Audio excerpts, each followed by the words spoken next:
Hello, നമസ്കാരം. ഒരു നീണ്ട ഇടവേളയ്ക്ക് ശേഷം എൻ്റെ പുതിയ വീഡിയോയിലേക്ക് എല്ലാവർക്കും സ്വാഗതം. ഞാനിവിടെ പറയാൻ പോകുന്നൊരു കാര്യം ഇപ്പോഴത്തെ ലേറ്റസ്റ്റ് ന്യൂസ് ആയ എയർ ഇന്ത്യ ഫ്ലൈറ്റിൻ്റെ അപകട കാരണം എൻജിൻ എന്നാണ് കണ്ടെത്തൽ. അതുമാത്രമല്ല, എൻജിൻ പ്രവർത്തനരഹിതം ആവാനുള്ള കാരണം എന്തെന്ന് വെച്ചാൽ, ഫ്ലൈറ്റ് ടേക്ക് ഓഫ് ആയതിനു ശേഷം ഒരു 8 സെക്കൻഡിനുള്ളിലാണ് രണ്ട് എൻജിനിലെ ഒരു എൻജിൻ്റെ സ്വിച്ച് ഓഫ് ആയത്. അത് കഴിഞ്ഞ് ഒരു 3 സെക്കൻഡ് കഴിഞ്ഞപ്പോൾ അടുത്ത എൻജിനും ഓഫായി. ഇത് എന്തുകൊണ്ടാണ് ഇങ്ങനെ സംഭവിച്ചത് എന്തെന്ന് വെച്ചാൽ, ഇതിൽ 3 കാരണങ്ങളാണുള്ളത്. ഒന്നാമത്തെ കാരണം പൈലറ്റിൻ്റെ മിസ്റ്റേക്ക്. പക്ഷേ പൈലറ്റിൻ്റെ മിസ്റ്റേക്ക് ആവാൻ ഇവിടെ സാധ്യതയില്ല. കാരണം ഈ 2 പൈലറ്റും ഒരുപാട് എക്സ്പീരിയൻസ് ഉള്ള പൈലറ്റുകളാണ്. പിന്നെ ഈ ബ്ലാക്ക് ബോക്സ് കണ്ടെത്തിയപ്പോൾ അതിൽ കണ്ടെത്തിയ വിവരം എന്താണെന്ന് വെച്ചാൽ,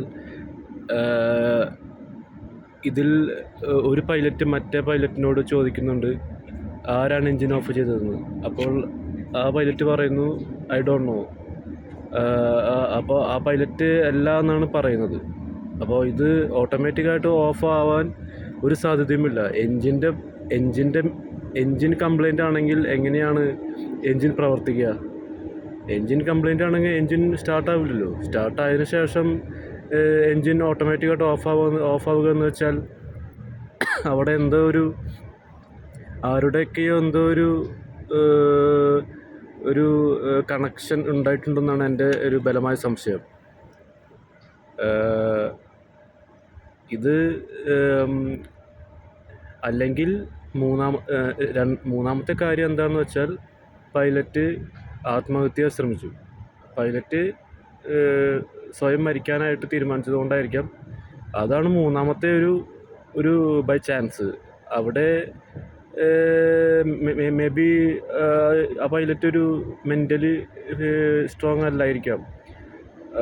കാരണം പാസ്റ്റ് നോക്കുകയാണെങ്കിൽ ഒരുപാട് പൈലറ്റുകൾ ഇങ്ങനെ സൂയിസൈഡായിട്ട് ഫ്ലൈറ്റുകൾ തകർത്തിട്ടുണ്ട്. അപ്പോൾ അങ്ങനെ നോക്കുകയാണെങ്കിൽ ഇവിടെ എന്താണെന്നുള്ള സത്യാവസ്ഥ കൂടുതലായി സ്റ്റഡി ചെയ്യേണ്ടതാണ്. ഇത് പൈലറ്റുകൾക്ക് ഉണ്ടാകുന്ന പ്രശ്നങ്ങൾ അവരുടെ മാനസികാവസ്ഥയോ അല്ലെങ്കിൽ അവരുടെ മാനസിക സമ്മർദ്ദമോ കൊണ്ടായിക്കൊള്ളണമെന്നും അങ്ങനെയും ചാൻസ് ഉണ്ട് എന്നാണ് എൻ്റെ ഒരു അഭിപ്രായം. രണ്ടാമത്തെ ചാൻസ്, ഫസ്റ്റ് ചാൻസ് എന്തായാലും ആവില്ല. കാരണം പൈലറ്റിൻ്റെ മിസ്റ്റേക്ക് ഒരിക്കലും വരാൻ സാധ്യതയില്ല. പിന്നെ രണ്ടാമത്തെ മിസ്റ്റേക്ക് എന്ന് വെച്ചാൽ, ഇവിടെ ആ എൻജിൻ സ്വിച്ച് ഓഫാക്കുക എന്ന് വെച്ചാൽ അങ്ങനെ പെട്ടെന്ന് ഓഫാക്കാൻ പറ്റുന്ന സംഭവമല്ല. അത് പുള്ളി ചെയ്യണം. അത് പൈലറ്റുമാർക്ക് മാത്രമേ അത് ചെയ്യാൻ പറ്റുള്ളൂ. അല്ലാണ്ട് അത് അങ്ങനെ ഒന്നും അത് ഓഫ് ചെയ്യാൻ പറ്റുന്നൊരു ഒരു സ്വിച്ച് അല്ല അത്. അല്ലെങ്കിൽ ഇവിടെ എന്തെങ്കിലും ഒരു അട്ടിമറി നടന്നിട്ടുണ്ടാകാം. തന്നെ അങ്ങനെ ഒരു സാധ്യതയുണ്ട്. അല്ലെങ്കിൽ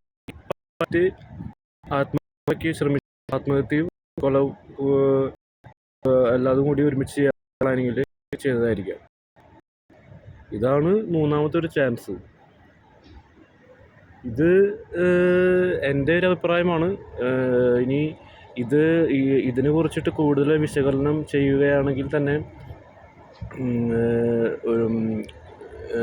അമേരിക്കയിൽ നിന്നുള്ള ഇന്ത്യൻ പൈലറ്റ്സും ഇതുപോലെ തന്നെയൊക്കെയാണ് അവരും പറയുന്നത്. ഇവിടെ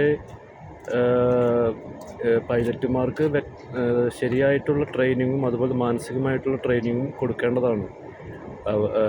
ഇത് ഇനിയും ഇനിയും ഇതുപോലെയുള്ള സംഭവങ്ങൾ വരാതിരിക്കുവാൻ നമ്മുടെ ഇന്ത്യൻ ഗവൺമെൻറ് ശ്രമിക്കണം.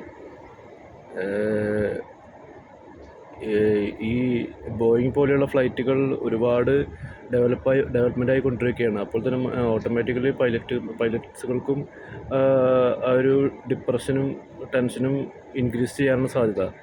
So they have to be prepared for mentally strength, as well as government need to take the seriousness about this എന്നാണ് എൻ്റെ ഒരു അഭിപ്രായം.